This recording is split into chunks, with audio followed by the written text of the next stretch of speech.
Bismillahirrahmanirrahim. Alhamdulillahi rabbil alamin wa bihi nasta'in ala umurid dunya waddin. Wassalatu wassalamu ala asyrafil anbiya'i wal mursalin sayyidina Muhammadin wa ala alihi wa sahbihi ajma'in. Nasihat ke-16. Carilah guru yang mursyid. Nasihat Imam Al-Ghazali rahimahullah kepada anak murid beliau khususnya dan kepada kita seluruhnya. Wahai anakku yang tercinta, sayogianya bagi seseorang yang menjalani jalan akhirat itu bahwa ada baginya seorang guru yang mursyid, yang membimbing, artinya lagi pandai mendidik supaya guru itu dapat menghilangkan daripadanya perangai-perangai yang jahat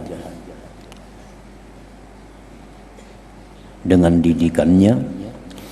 Lalu guru itu menggantikan di tempat perangai yang jahat tadi akan akhlak yang mulia.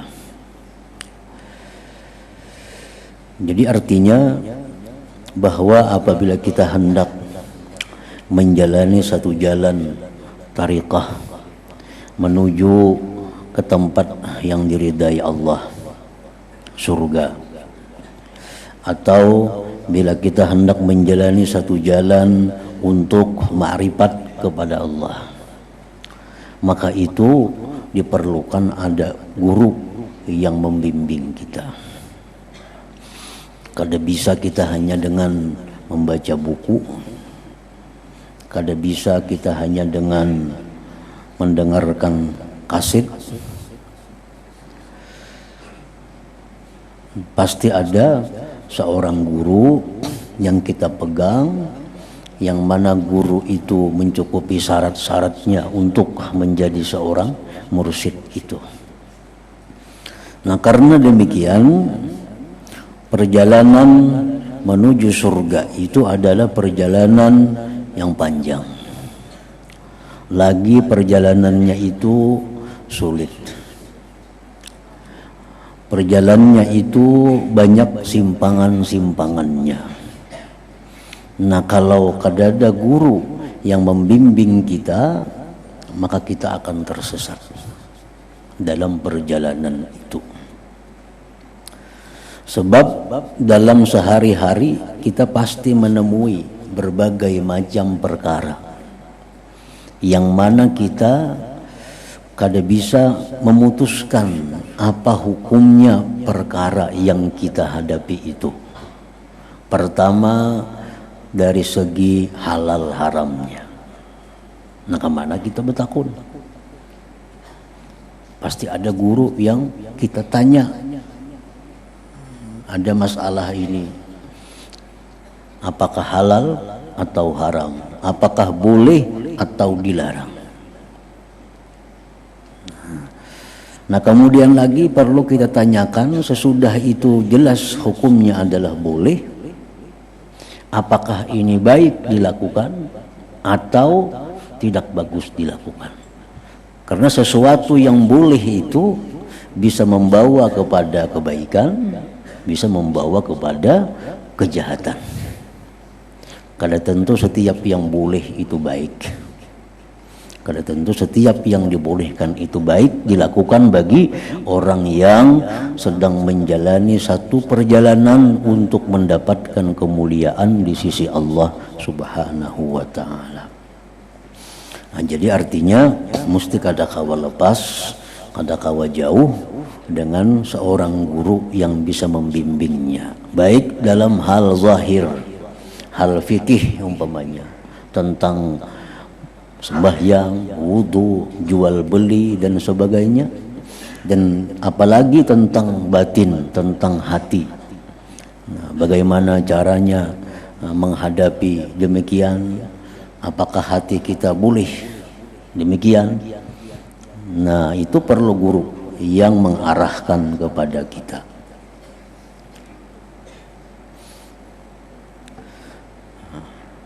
Dalam ungkapan para ulama, man la syaikha lahu fasyaitan syaikhuhu. Orang yang tidak ada punya guru, maka syaitanlah guru orang itu. Nah, kita kadang bisa memaham buku yang kita baca.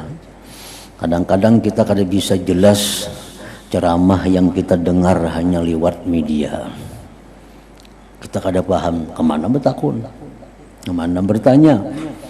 Nah, jadi mesti ada orang yang mau kita tanyai, kita takuni apa ini hukumnya, baik kadanya.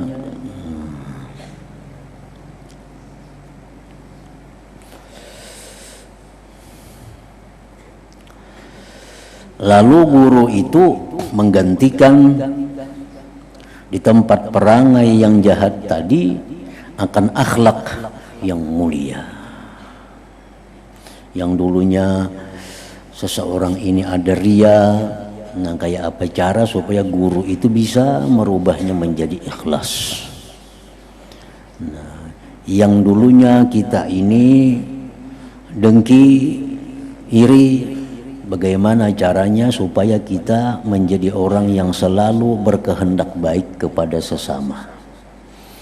Yang dulunya kita ini pendendam, pemarah, nah bagaimana supaya kita menjadi orang yang pemaaf. Nah, itulah tugasnya seorang guru yang mursyid, yang membimbing tadi.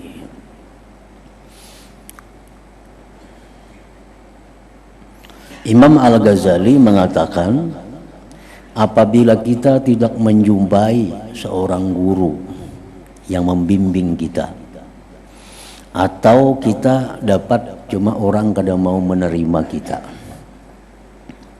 ada cara lain untuk membimbing kita ke jalan ma'rifat itu, yaitu dengan cara kita mengangkat kawan. Syaratnya kawan ini jujur, kawan ini sayang dengan kita. Kita angkat inya kawan dan kita minta kepadanya agar menegur aku, agar mengingatkan aku bila mana engkau melihat aku menyimpang dari jalan yang benar. Nah, itu cara yang kedua. Kalau kita kada dapat seorang guru, cari kawan yang baik, cari kawan yang jujur, yang sayang dengan kita. Nah, kita minta kepadanya supaya inya membimbing kita. Artinya menunjukkan kepada kita apa-apa yang kada nyaman dilihatnya daripada kita itu. Sayyidina Umar berkata, rahimallahu mra'an ahda ilayya uyubi. Ujar Sayyidina Umar, Allah merahmati kepada orang yang menunjukkan kepadaku tentang kekuranganku, tentang kejahatanku. Nah, jadi artinya kita berdoa agar orang itu diberi rahmat oleh Allah bila orang itu mau membimbing kita, meluruskan kita yang salah. Dan dalam proses tarbiyah ini, pendidikan ini, kerja seorang guru tidak ubahnya seperti kerja seorang petani yang senantiasa membuang duri dan mencabut rumput yang tumbuh di celah-celah tanamannya. Sama. Maka dengan itu tanamannya akan hidup segar dan akan menghasilkan hasil yang sempurna. Maka sayugia semestinya bagi murid yang hendak dapat kemuliaan di sisi Allah, yang berjalan ke negeri akhirat itu, ada seorang guru yang mentakdib mendidikannya, mengajarkan adab baginya. Mengajarkan adab baginya. Dan menunjukkan kepadanya jalan Allah Ta'ala. Nah, perkara yang baik itu kadang-kadang banyak perkara yang baik. Sedangkan kita ambil keseluruhan, kita kada mampu. Mana yang kita ambil, itu guru yang tahu. Kita kada tahu. Misalnya kita ada berisi duit 50 juta. Nah, 50 juta ini hendak digunakan kepada kebaikan. Banyak. 50 juta ini bisa dibawa umrah. Bisa dibangunkan musalla atau masjid. Bisa digunakan maulah pesantren madrasah. Nah, 50 juta ini bisa ditukarkan pakaian, dibagi-bagi kepada orang yang perlu. 50 juta ini bisa duitnya ditukarkan baras, dibagi kepada orang-orang yang perlu baras. Banyak. Nah, apa yang terbaik yang kita lakukan di antara sekian banyak kebaikan itu? Nah, kita kada bisa milih kalau kita belum ma'rifat kepada Allah Subhanahu wa Ta'ala. Pilihan kita itu biasa bercampur dengan hawa nafsu.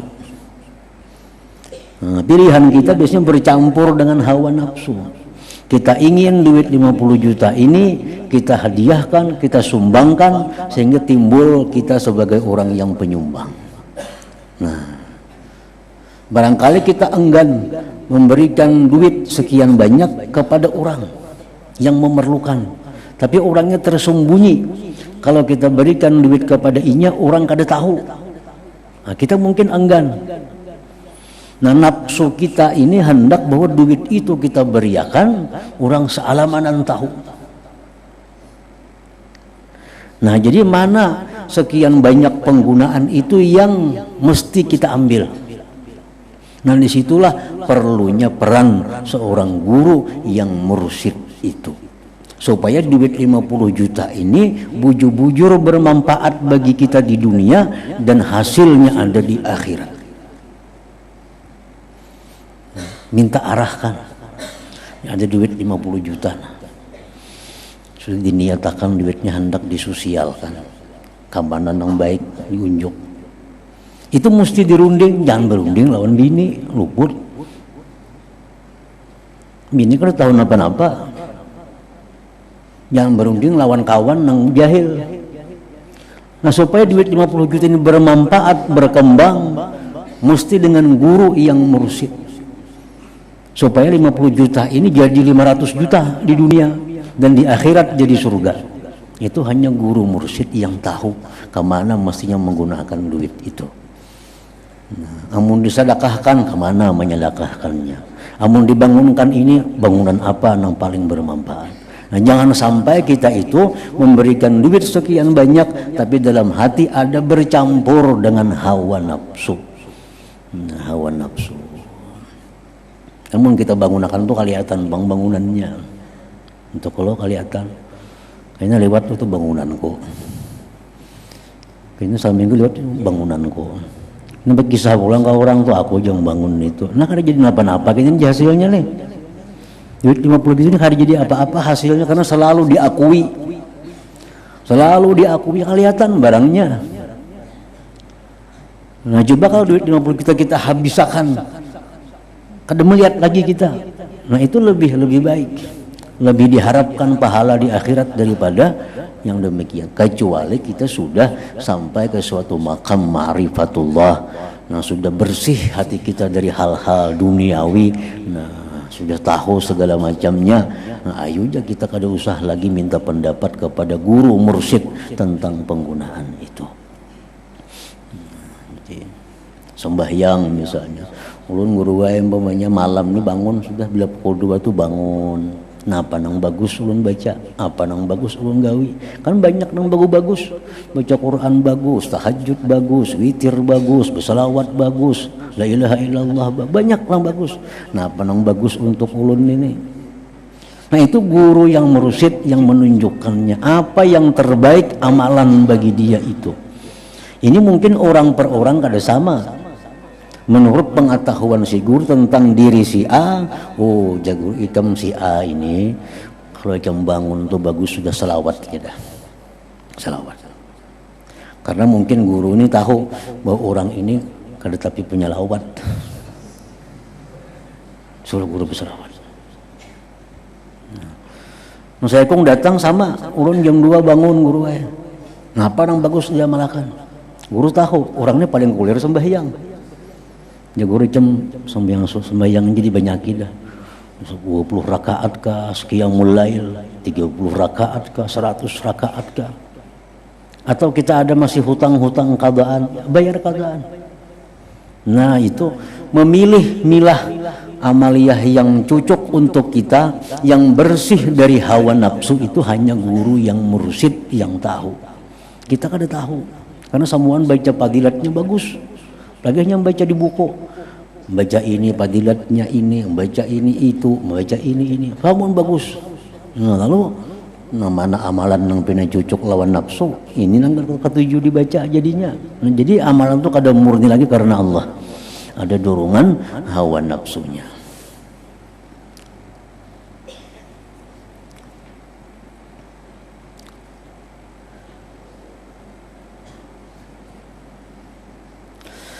Karena Allah Ta'ala telah mengutus segala rasulnya untuk menjadi pembimbing bagi sekalian hambanya. Dan apabila para rasul ini telah meninggal dunia, sudah pasti Allah Ta'ala akan menjadikan bagi mereka akan khulafa, pengganti-pengganti yang meneruskan tugas mereka untuk memberikan bimbingan ke jalan Allah Subhanahu wa Ta'ala. Nah, jadi sahabat Nabi itu datang kepada Nabi macam-macam, Nabi beri nasihat. Ada yang diberi Nabi nasihat, ikam ini aja Nabi. Ada lagi datang lawan Nabi, ulun minta nasihat, ikam aja Nabi ini. Nah, Nabi ini seorang yang membimbing, sidin tahu apa yang diperlukan oleh orang. Jadi kadang memilih seorang amaliyah itu, kebaikan-kebaikan yang banyak itu.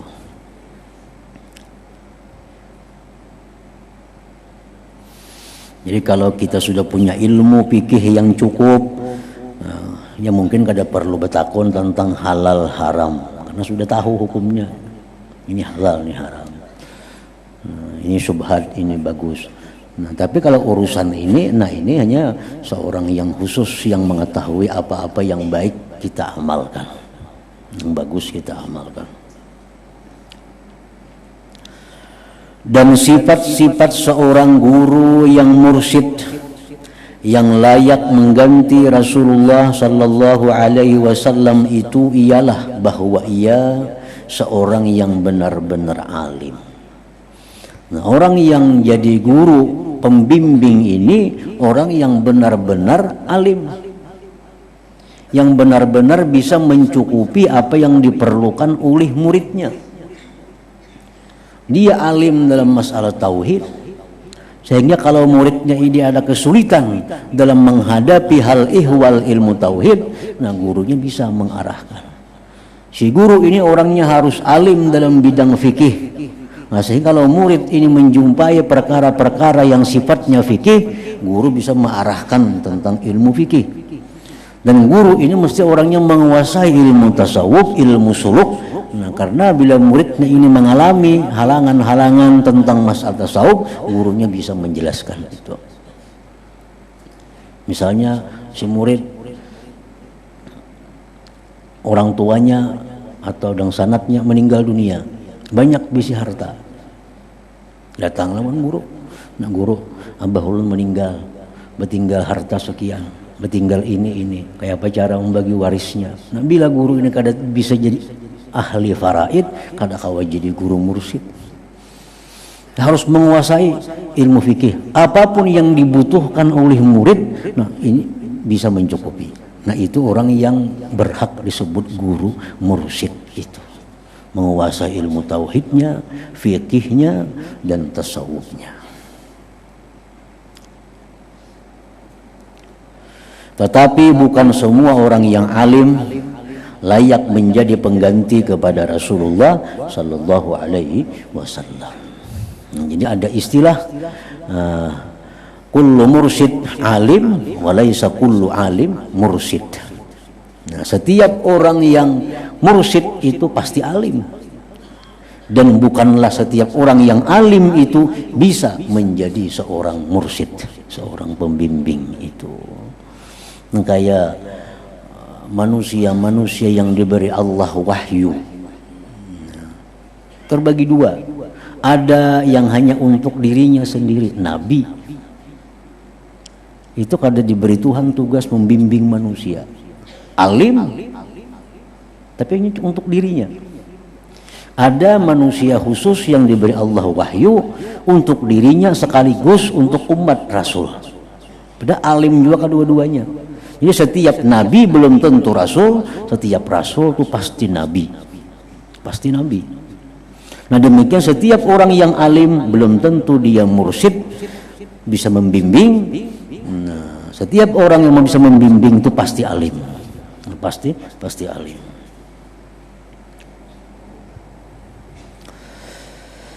Dan sekarang akan aku sebutkan, ujar Imam Ghazali, sifat-sifat guru yang mursyid secara ringkas, supaya jangan mudah seseorang itu mengaku bahwa dirinya adalah seorang guru yang mursyid. Ada standarnya, ada ukurannya, baik secara zahir maupun secara batin, sehingga dia berhak disebut sebagai seorang mursyid, pembimbing itu. Pertama, seorang guru, sifat-sifat seorang guru yang mursyid itu ialah: pertama, seorang guru yang berpaling daripada mencintai dunia dan mencintai pangkat. Jadi seorang guru mursyid ini dia harus orang yang cinta akhirat. Kalau ingin mencintai dunia, kayak apa hendak membimbing orang supaya jangan mencintai dunia. Menjadi seorang guru yang mursyid ini adalah motivasinya adalah akhirat. Akhirat. Segala perbuatannya, tindakannya itu adalah tujuannya akhirat. Bukan untuk mengejar kekayaan atau kepangkatan duniawi ini. Nah, pertama itu. Kedua, beliau seorang guru mursyid itu telah berguru dengan gurunya yang mursyid, yang banyak mengetahui tentang segala hal.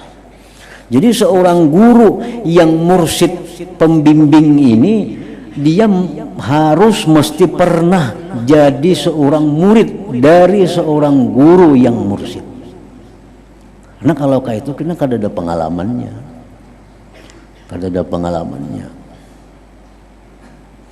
Jadi seorang guru yang mursyid itu, kalau kita hendak berguru lawan sidin itu, kita harus tahu siapa garang guru sidin itu dulu, siapa garang pembimbing sidin itu dulu. Karena kadang mungkin seorang bisa jadi guru yang membimbing kalau dia belum pernah dulunya dibimbing oleh seseorang guru yang mursyid itu. Nah, kalau kita hendak berpegang dengan seseorang guru yang mengurus rohani kita, kita mesti tahu guru itu siapa garang dulu gurunya. Siapa dulu mursyid sidin itu siapa?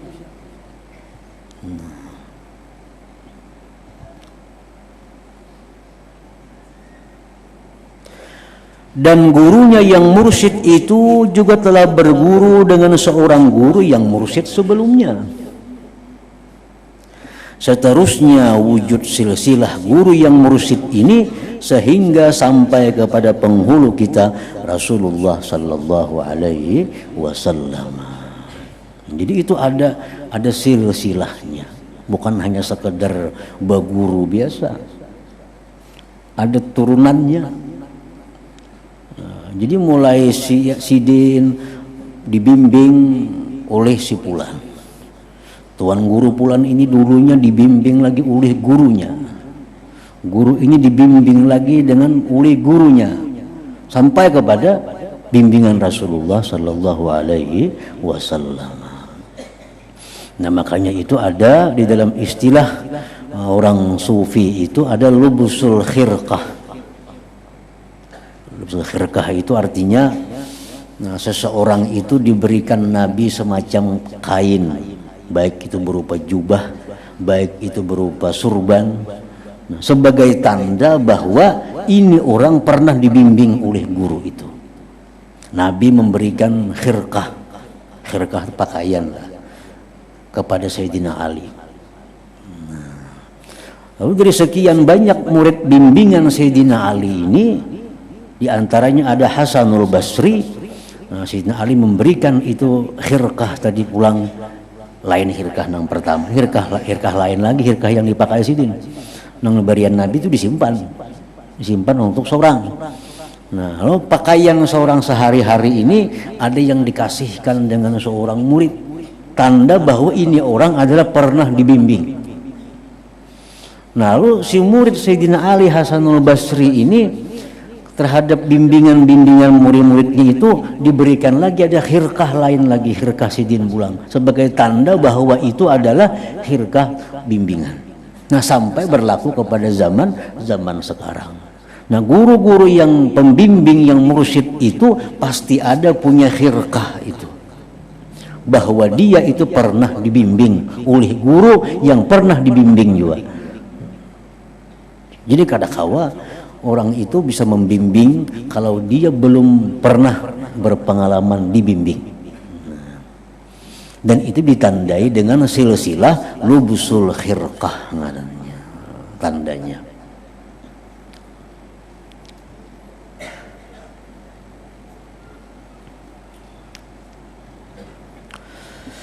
Ketiga, sifat-sifatnya seorang mursyid tadi. Jadi kita harus tahu bujur,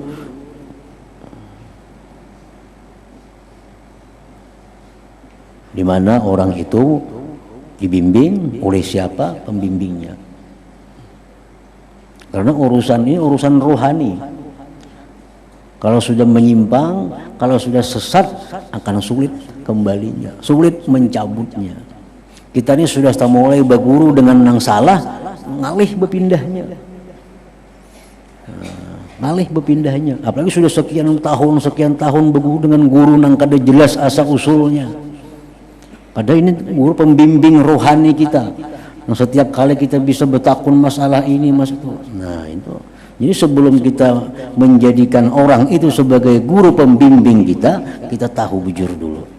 Guru itu siapa? Mengajinya di mana, pembimbing Sidin itu siapa, sampai kepada Rasulullah atau kada, itu mesti ada. Lain hal kita mengaji ilmu nahu itu kada jadi masalah, mengaji ilmu saraf itu kada jadi masalah, siapakah gurunya.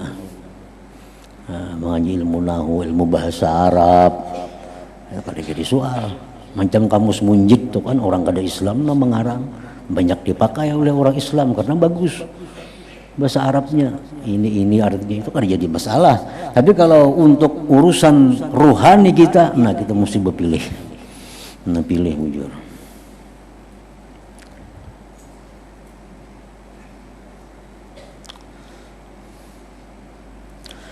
Ketiga, beliau seorang guru yang mursyid, yang pembimbing itu ialah seorang guru yang benar-benar telah berjaya dalam mendidik dirinya dengan menyedikitkan makan, sedikit bercakap-cakap, sedikit tidur, dan banyak bersembahyang, banyak bersedekah, dan juga banyak berpuasa. Artinya ini dalam sejarah, dalam sepengetahuan kita, bahwa guru yang akan kita belajar kepadanya itu, di samping tadi sudah ada dua, nah lagi orangnya itu, gurunya itu makannya sedikit, pandirnya sedikit, guringnya sedikit, sembahyangnya banyak, sedekahnya banyak, ibadahnya banyak.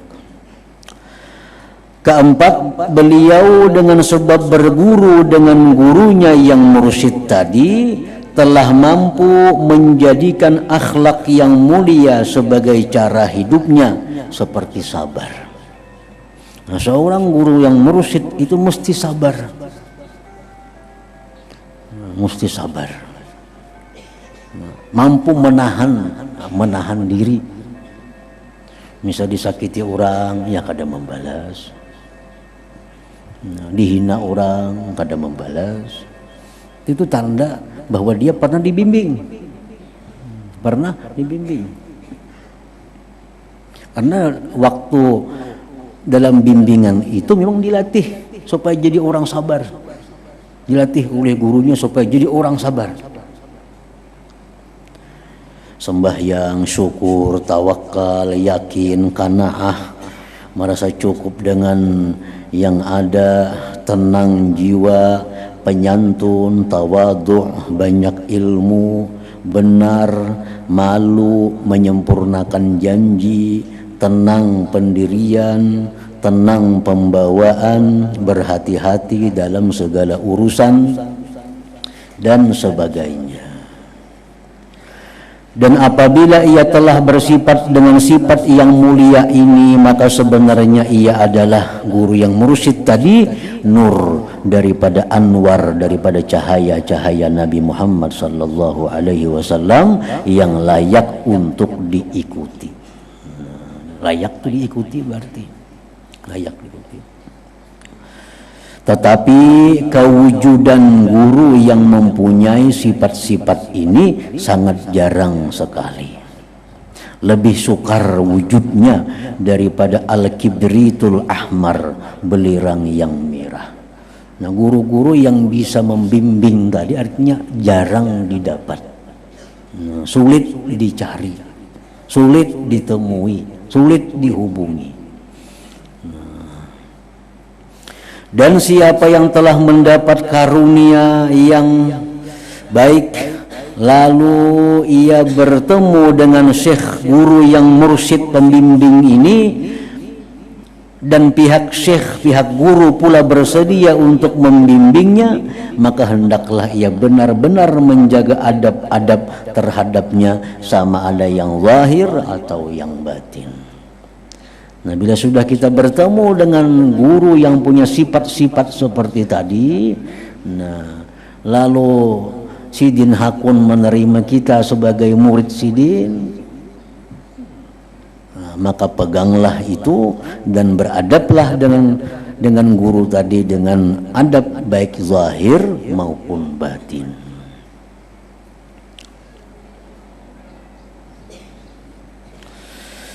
Adapun adab-adab yang zahir, yaitu pertama, kalau sudah kita dapat dengan guru tadi, Sidin Hakun mengajari kita, Sidin Hakun menerima kita, adabnya pertama bahwa ia jangan sama sekali bertengkar dengannya. Jangan mahu wali lawan guru artinya. Dan jangan pula suka berhujjah melawannya. Pada apa jua masalah, walaupun ia mengetahui salah pada zahir. Jadi kalau sudah bertemu dengan guru seperti itu, jangan sekali-kali kita mengkritik dengan guru itu, walaupun secara zahir pengetahuan kita salah apa yang dilakukan atau dikatakan oleh guru itu. Nah, hanya ada dua cara menghadapi demikian. Kalau kita sudah dapat seorang guru yang bagus tadi, yang sudah bertitel mursyid tadi, kita diterima belajar di situ. Nah, adab kita yang pertama, jangan sampai mengkritik apa yang Sidin ucapkan, apa yang Sidin lakukan, walaupun menurut kita kada cocok. Nah, kalau nya kada bisa itu, kada bisa taslim ngarannya. Ini sudah mengetikatkan bahwa apa yang dilakukan oleh guruku itu pasti ada dasar hukumnya. Nah, aku belum tahu. Kada perlu mengkritik. Nah, pasti dia nangka itu, maka dilarang dalam agama. Kita mungkin sedikit ilmunya. Kada seluas ilmu sih. Nah, pertama taslim, serahkan. Sidin manggawe itu sidin tahu aja ilmunya, pasti ada ilmunya. Nah, kalau kada kawa demikian, betakun. Takunakan lawan sidin. Sahabat tuh seringkali bertakun lawan Nabi, napa pian macam ini, maka je pian kada boleh. Nah, takunakan lawan sidin. Pian ada melakukan ini. Sedangkan dalam pelajaran yang pian ajarkan itu perbuatan yang dilarang Nabi. Kenapa pian melakukan ini? Nah, lebih baik itu daripada mengeritik di hati. Nah, pasti malah madakan haram, tapi siangnya menggawi. Nah, itu mengeritik ngarannya. Ini sudah diputus hubungannya dengan guru secara hakikat dari Allah Subhanahu wa taala. Kalau kita mengeritik dalam hati kita demikian. Nah, pasti dia kayak itu semalam madakan haram. Sekali sidin menggawi. Nah, itu mengeritik. Nah, sejak itu kita diputus hubungan silsilah ilmu daripada guru itu. Hanya ada dua, satu kita pasrah, pasti sirin ada ilmunya, pasti sirin ada alasannya yang benar. Kalau kada kawa juga, datangi sidinnya, betakun buju-buju, supaya jelas, supaya mengerti. Nah, kayak Nabi Ibrahim lawan Tuhan, biar Nabi Ibrahim, ya Rabbi arini kaifa tuhyil mauta. Wahai Tuhan, perlihatkan kepadaku bagaimana engkau itu bisa menghidupkan yang sudah mati. Nah, ini Quran nih. Nabi Ibrahim bertanya lawan Tuhan, perlihatkan wahai Tuhan bagaimana engkau bisa menghidupkan yang mati. Ibrahim, Tuhan menjawab, awalam tu'min, apakah engkau tidak percaya hai Ibrahim bahwa aku bisa menghidupkan yang mati? Jadi Ibrahim bukan kada percaya, tapi liyatma'inna qalbi, agar hatiku tentram. Agar hatiku tentram, bagaimana engkau bisa menghidupkan yang sudah mati itu. Nah, disuruh Tuhan cancang burung, lani-lanik mencancang. Akhirnya Tuhan dengan kun, jadilah itu burung kembali burung. Nah, hanya tenang Nabi Ibrahim. Nah, demikian pula seorang murid itu, kalau hatinya kada tentram melihat gurunya berbuat hal-hal yang dilarang menurut pengetahuan si murid, nah takunakan lawan sidin. Napa pian manggawi ini? Supaya hati ulun tenang nah. Napa ada kapian dalilnya atau apa hukumnya? Nah, itu kena jawaban guru macam-macam. Bisa guru itu menjawab dalilnya, jadi guru ini dalilnya. Bisa aja guru cuma mengaji terus kita dapat saja ilmunya, bisa juga kayak itu. Kemudian hampir mengaji terus dia guru, karena kan bertamu ini dalil apa nanggo gawe itu pada kada salah. Nah, itu kena jawaban guru kada jauh di antara yang demikian itu.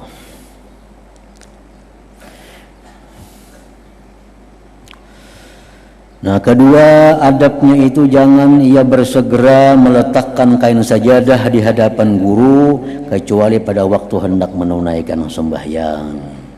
Dan apabila ia telah selesai sembahyang dan hendaklah ia segera mengangkatnya.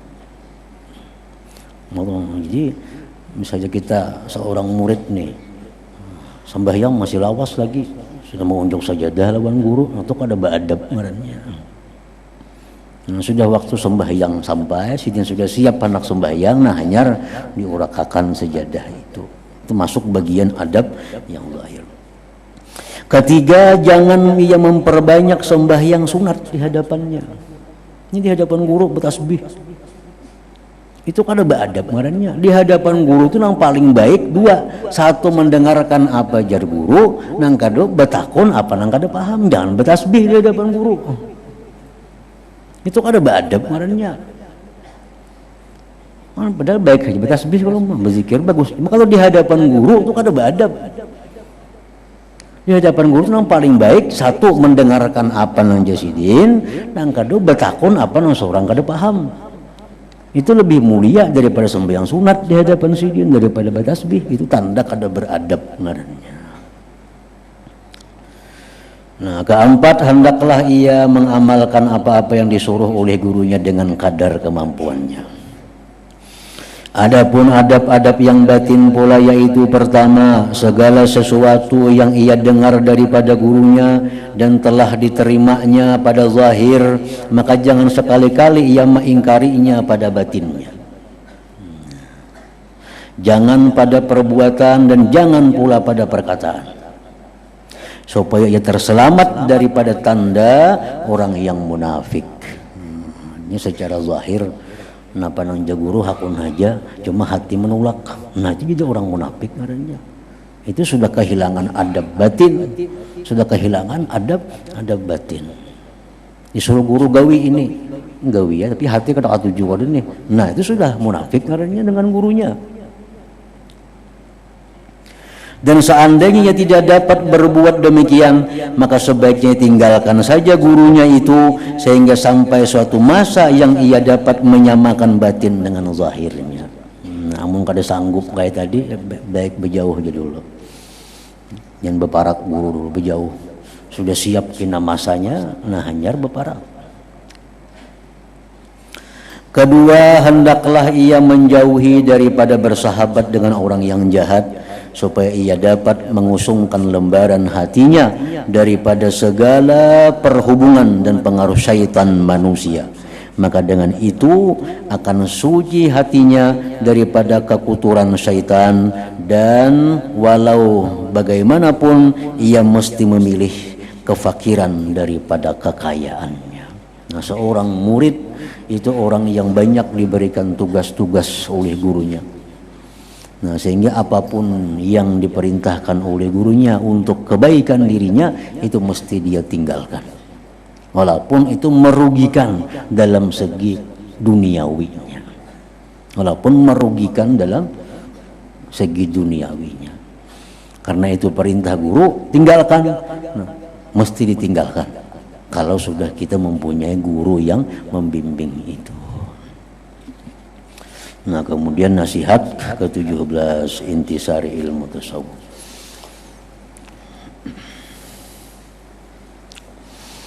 Afdhalu dzikri fa'lam annahu la ilaha illallah Muhammadur Rasulullah, la ilaha illallah Muhammadur Rasulullah, la ilaha illallah Muhammadur Rasulullah, la ilaha illallah, la ilaha illallah, la ilaha illallah, la ilaha illallah, la ilaha illallah. Allahu Allah, Allahu Allah, Allahu Allah, Allahu Allah,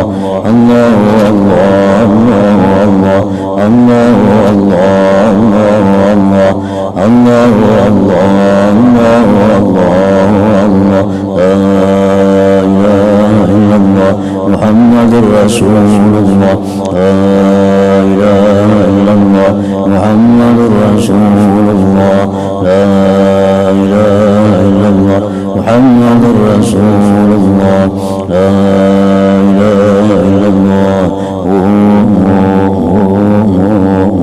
Al-Fatihah. Bismillahirrahmanirrahim.